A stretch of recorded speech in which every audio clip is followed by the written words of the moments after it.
রাসূলুল্লাহ সাল্লাল্লাহু আলাইহি ওয়াসাল্লামের একটি হাদিস হলো, মা ফাতেমা রাদিয়াল্লাহু তাআলা আনহুর বিয়ের 3 দিন পর তেনার বাড়িতে রাসূলুল্লাহ তাশরিফ নিয়ে গেলেন। যাওয়ার পর দেখতে পেলেন যে আলী নাই।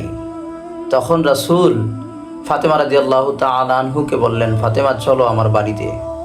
ফাতেমা রাদিয়াল্লাহু তাআলা আনহা বললেন, ইয়া রাসূলুল্লাহ, ইয়া হাবিবাল্লাহ, আপনি আমার বাবা, আপনি আমার নবী, আপনার কথায় আমি অবশ্যই চলে যাইতে পারি, কিন্তু আপনি আমাকে শিক্ষা দিয়েছেন স্বামীর অনুমতি ছাড়া কোথাও যেন না যাই।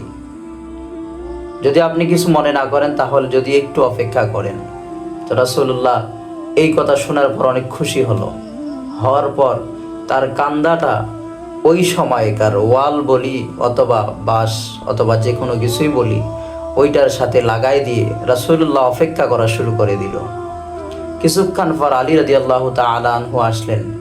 রাসূলুল্লাহ আসাতে অনেক খুশি হলেন। তেনাকে জিজ্ঞাসা করলেন, ইয়া রাসূলুল্লাহ, ইয়া হাবিবাল্লাহ, আপনি আসার কারণ কি হঠাৎ করে? রাসূল বলতেছেন যে, আলী, তুমি যদি অনুমতি দাও তাহলে আমি ফাতেমা রাদিয়াল্লাহু তাআলা আনহাকে আমার বাড়িতে নিয়ে যাই।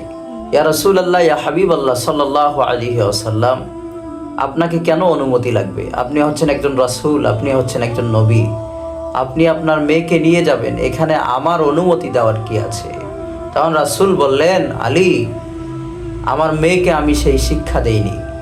আমার মেয়ে বলেছে তুমি না আসা পর্যন্ত সে যাবে না, তুমি যদি অনুমতি দাও তাহলে যাবে।